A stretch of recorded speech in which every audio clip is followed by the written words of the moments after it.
हज़रत कारी रशाद साहब कुरान करीम की तिलावत फरमा रहे थे। एक बड़े इदारे के उस्ताद हैं शोबे क़िरात के, और सरजमीन लखनऊ जहाँ पर कुरान करीम के क़िरात के तमाम लहजों के सिलसिले में बाकायदा तौर पर पढ़ाया जाता है। मेरी मुराद मदरसा आलिया फ़ुरक़ानिया चौक लखनऊ और उसके बाद दीगर इदारे मदरसा आलिया इरफानिया वगैरह वगैरह कायम है। अभी आपके सामने हज़रत कारी साहब तिलावत फरमा रहे थे। इसी दरमियान हमारे और आपके सबके जाने पहचाने हर दिल अजीज शख्सियत खानवादे फारूकी के चमकते हुए चिराग ने बल्कि सूरज के मानिंद हैं। मेरी मुराद जनाब अब्दुल वहीद फारूकी साहब से है, जो सहाबा एक्शन कमेटी के सदर मोहतरम हैं। लखनऊ में हम सब के बहुत अच्छे नुमाइंदे हैं। हमारी बातों को हुकूमत वक्त तक सही और सही अंदाज में पहुंचाने का काम करते हैं। उनके मुतहरिक और फ़ाल नौजवान आलिम दीन मौलाना ज़ैद अब्दुल रहीम साहब फारूकी भी साथ में तशरीफ़ लाए हैं। दूसरे बेटे भी हैं और दीगर रुफ़क़ा आए हैं। हम सब का इस्तक़बाल करते हैं आपकी जानिब से, इस जलसे के तमाम मुंतज़मीन की जानिब से और आए हुए उलमाए किराम की जानिब से। क्योंकि भाई अब्दुल वहीद फारूकी साहब इंग्लिश मीडियम के पढ़े हुए ज़रूर हैं, लेकिन परवरदा हैं आलिम के आगोश के, जिनके वालिद मोहतरम फातिह महमूदाबाद कहलाते थे। और मैं एक बात अक्सर जलसों में कहा करता हूँ और मेरे लिए फ़ख्र की बात है कि सबसे पहले अहले सुन्नत वल जमात क्या होता है, हमारे अंदर वसवसे और दुनिया के खुराफात पैदा करने वाली जो दूसरी कौम है, उसकी शनाख्त और पहचान कराने वाले इनके वालिद को ही मैंने पहले देखा और पहचाना, और उसके लिए अल्हम्दुलिल्लाह अपने उम्र की निस्फ सदी पूरी कर ली है।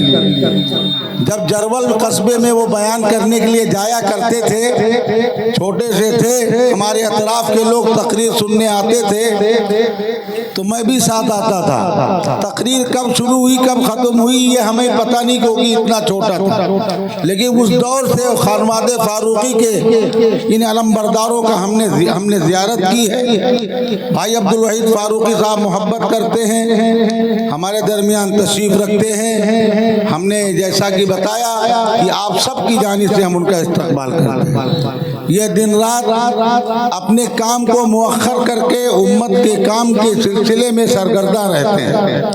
अभी दोपहर में एक इदारे का प्रोग्राम था जहाँ क़िरात और अज़ान का मुसाबका था, वहाँ इनकी सदारत थी, वहाँ तशरीफ़ ले गए और उसके बाद दीगर जलसों में इस वक्त जाना, लेकिन इस जलसे की दावत पर हमारे दरमियान तशरीफ़ लाए। बेनतिहा हम मसर्रत का इजहार करते हैं और उनका इस्तक़बाल करते हैं।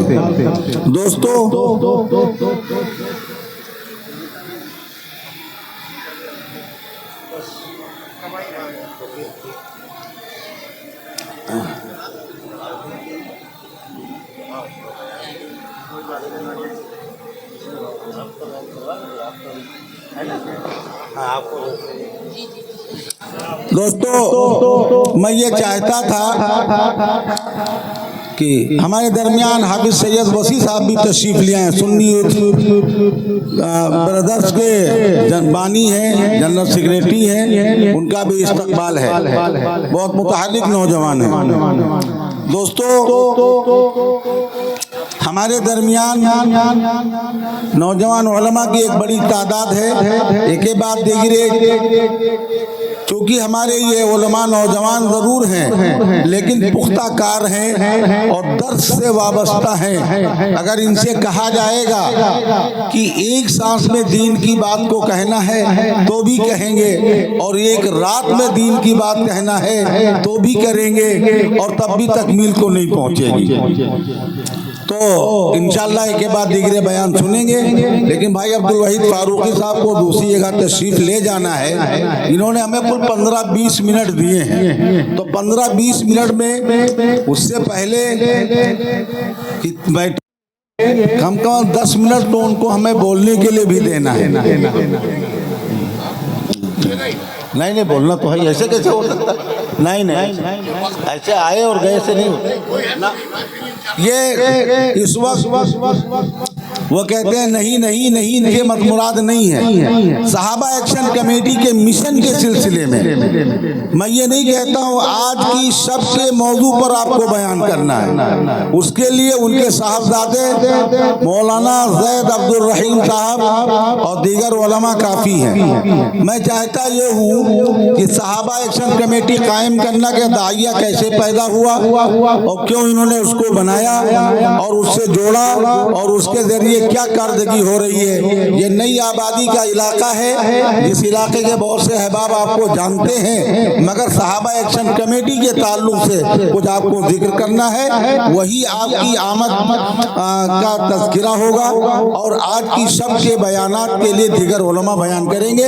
सहाबा एक्शन कमेटी के सिलसिले में उसकी गर्ज़ व गायत बताने के लिए मैं आपसे गुजारिश करता हूँ माइक पर तशरीफ लाएं भाई Abdul Wahid Farooqui, founder and president Sahaba action committee Lucknow. बिस्मिल्लाहिर्रहमानिर्रहीम। मुअज़्ज़िज़ उलमा इकराम, मेरे अजीज दोस्तों, कारी साहब ने आज की रात मुझे ऐसे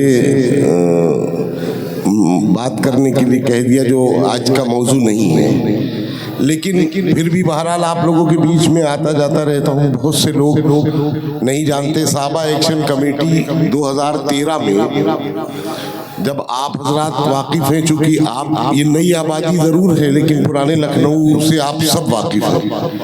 पुराने लखनऊ में हर साल शिया सुन्नी दंगा होता था, हर साल फसाद। तो एक फिक्र हुई जब 21 रमज़ान 2013 को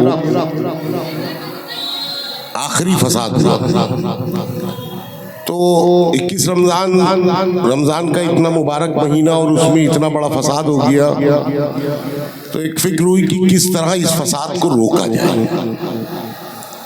उसी वक्त सहाबा एक्शन कमेटी वजूद में आई और सहाबा एक्शन कमेटी ने नाम भी अपना सहाबा एक्शन ही रखा। तो ये फिक्र हुई कि किस तरह इस फसाद को रोका जाए। तो जो रोकने की ज़रूरत थी, जिस तरह बहुत से ऐसे हालात आए, जिस वक्त मैंने एक बहुत बड़ा जलसा कराया, उसमें कारी साहब भी मौजूद थे, तो एडमिनिस्ट्रेशन ने पूरी कोशिश कर डाली, पूरा दम लगा दिया कि किसी तरह ये प्रोग्राम ना होना पाए। तो हमने उस वक्त एक बात अल्लाह ने मेरे मुंह से निकलवा दी थी। तो मैंने कहा था कि हमको चलने दो, हमको चलने दो, अकेला है अभी मेरा सफर, हमको अकेला है अभी मेरा सफर, रास्ता रोका गया तो काफिला बन जाऊंगा। वाह क्या बात है, क्या अल्हम्दुलिल्लाह वो जलसा भी हुआ, उसकी कोई फिक्र नहीं थी। मेरे पास दो चीजें हुकूमत की थी, सिर्फ दो चीजें, एक हमारा रिवॉल्वर का लाइसेंस था और एक मेरे पास पासपोर्ट था। मैंने वहीं से ललकार के कहा था, जब उन्होंने मेरा रिवॉल्वर का लाइसेंस निरस्त कर दिया, तो मैंने कहा मैं इन चीजों से डरने और दबने वाला इंसान नहीं हूं। आप मेरा लाइसेंस निरस्त कर दीजिए, मुझे हिम्मत अगर ताकत होगी तो मैं उसको हाई कोर्ट से बहाल करा लूंगा, और करा लिया। तो जरूरत उस वक्त ये थी कि एडमिनिस्ट्रेशन की आंख में आंख डाल के बात करने की जरूरत थी, और की उसके नतीजे आपके सामने हैं। नखास जो पुराना लखनऊ का सबसे मशहूर इलाका है, वहाँ की दुकानों की वैल्यू 4 लाख 5 लाख 6 लाख रुपए बची थी, आज 2-2 करोड़ रुपए हो गए। ये कम वक्त तो जब ये हुआ कि अब फसादात रुक गए हैं, तो फिर हम लोगों ने सोचा कि अब कुछ ऐसा काम किया जाए जो फलाही काम हो। तो साबा एक्शन कमेटी के 5 बुनियादी काम हैं। उन कामों की तरफ आप लोगों की तवज्जो दिलाना चाहता हूं कि एक सबसे पहला काम है साबा एक्शन कमेटी का कि घर घर राशन पहुंचाना। देखिए, बहुत बारीक सी, बहुत छोटी सी बात है, मगर हम आप तवज्जो नहीं देते, इस वजह से वो बात निकल जाती है। आपके पड़ोस में, जबकि आप एक्शन है, आप ही को ये हिदायत है कि अगर तुम्हारा पड़ोसी तो कुरान वालों तुम पर निवाला हराम है, मगर हम तवज्जो नहीं देते हैं। अब किया ये गया कि बहुत ऐसे सफेद पोश लोग हैं जो आपके मेरे आगे नहीं कह पाते हैं। अच्छा, मजबूरियां भी किसकी होती हैं? जो मिडिल क्लास होती है। मिडिल क्लास का तबका रिक्शा वो चला नहीं सकता, हाथ वो फैला नहीं सकता। बहुत सही, बेशक। तो उसके साथ बड़ी दिक्कतें होती हैं। तो मैंने अपनी कमेटी को आगे बढ़ा के लोगों को लगाया कि अपने अड़ोस पड़ोस के लोगों पे ध्यान दें। और मैं बड़े फक्र के साथ ये कह सकता हूँ, आपका इलाका भी अछूता नहीं है इससे। आपके इलाके में भी हर महीने राशन आता है। वो घर कौन से ये नहीं बताऊंगा। इलाके में कम से कम इस पूरी बस्ती में जायद की शादी मैं करवा चुका हूँ। मैंने नहीं, साबा एक्शन कमेटी ने कराई। तो साबा एक्शन कमेटी के पास इस वक्त 127 ऐसे घर हैं जहां हर महीने राशन आता है और बाकायदा उनकी तस्दीक के साथ आता है। और राशन देने का भी ये तरीका नहीं है कि हम अपने ऑफिस बुलाएं, हम उसके साथ फोटो खिंचवाएं। नहीं देख सकता, जबकि कोरोना काल जो हुआ, कोरोना में हिंदुस्तान में इतना सामान नहीं बटा होगा जो साहबा एक्शन कमेटी ने बांटा है, मगर एक भी फोटो नहीं किसी ने देखा होगा।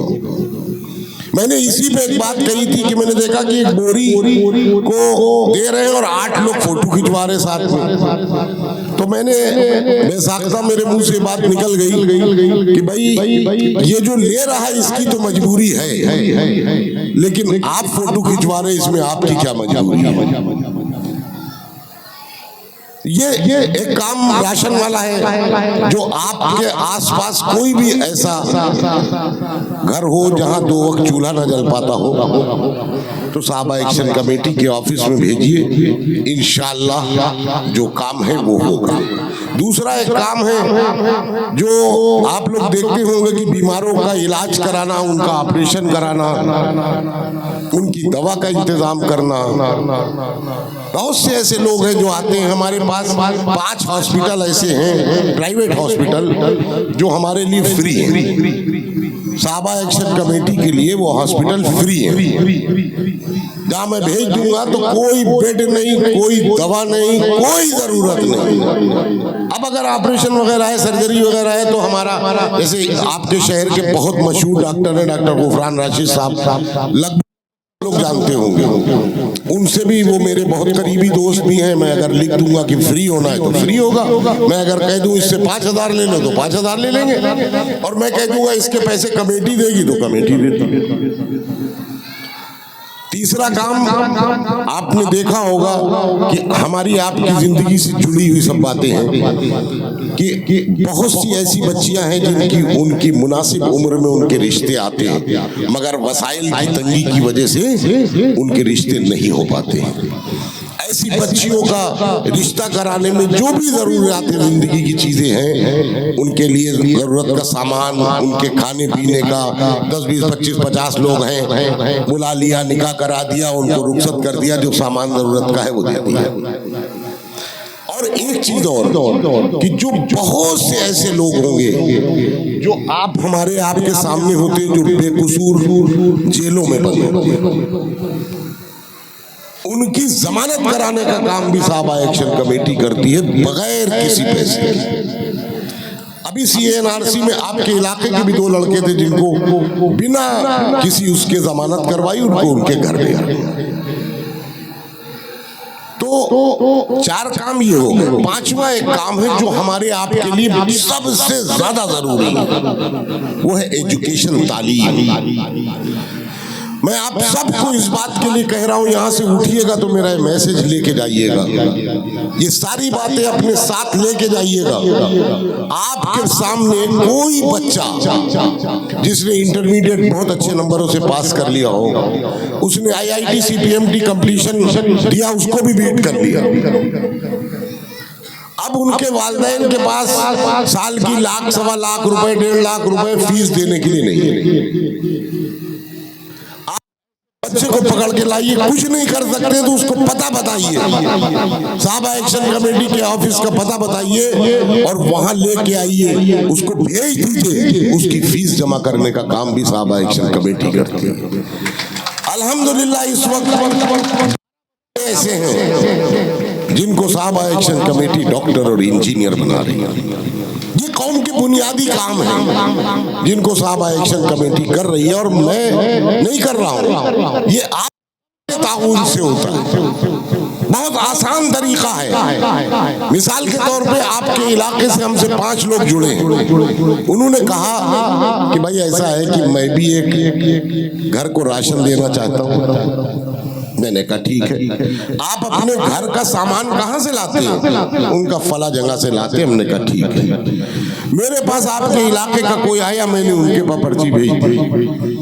अब देखिए किसी को पता भी नहीं, और वो गए चुपचाप जाके राशन वहां से ले लिया, और ना किसी को मालूम है ना कोई उनकी, क्योंकि ये मिडिल क्लास के जो लोग हैं इनको बड़ी दिक्कतों का सामना करना पड़ता है। मेरे भाइयों, मैं आप लोगों से, कारी साहब ने का हुक्म था तो बताना भी जरूरी था आप लोगों से, बस ये एक दरखास्त है कि हमारी कमेटी को सिर्फ इतनी जरूरत है कि आप लोग ऐसे लोगों को निकालिए, ढूंढिए, देखिए, अपने देखिए से अगर कोई बच्चा किसी का करियर बच जाए, कोई ऐसा बच्चा है जिसकी पढ़ाई रुक रही हो और वो नहीं पढ़ सकता है, तो आप समझिए उस बच्चे को, जिसको आगे बढ़कर डॉक्टर बनना था, इंजीनियर बनना था, IAS बनना था, IPS बनना था, जिससे हमारे मोहल्ले की, हमारे शहर की, हमारे प्रदेश की, हमारे देश की, हमारे मुल्क की तरक्की उस एक बच्चे की वजह से रुक जाती है। उसको अपने मुल्क का नाम रोशन करना था आगे चल के, लेकिन उसकी एक हमारी लापरवाही की वजह से उसकी पढ़ाई वहीं पर, उसका करियर खत्म हो गया। तो आप इलाके में अगर कोई एक बच्चा भी ऐसा दिखता है तो उसको मेरे पास भेजिए। कोई भी आपको ऐसा घर दिखता है जहां 2 वक्त चूल्हा नहीं जल पाता है, मेरे पास भेजिए। अगर किसी बच्ची की शादी का मामला है, तहकीक जरूर होगी, उसकी तहकीकात जरूर की जाती है। अगर जो भी जिस तरह की उसको जरूरत होगी वो इंशाल्लाह पूरी की जाएगी। कोई आपके इलाके में आपको लगता है कि बेकसूर जेल काट रहा है, आपके ही इलाके का पीछे मरी माता मंदिर के पास 2 साल से जेल में, अब सोचिए आप जो 2 साल से जेल में हो, उसके घर की क्या पोजीशन हो। उनको जेल से निकलवाया और उनको कारोबार जो थोड़ा बहुत हो सकता है। तो बस मैं अपनी बात इसी बात पे खत्म करता हूँ कि आप हजरात देखिएगा, तवज्जो दीजिएगा, अगर कोई इस तरह का हो तो अब यहाँ से आपकी जिम्मेदारी बढ़ जाती है, और इस तरह के किसी भी हो उसको आप जरूर भेजिएगा। खुदा। बहुत शुक्रिया, जज़ाकल्लाह।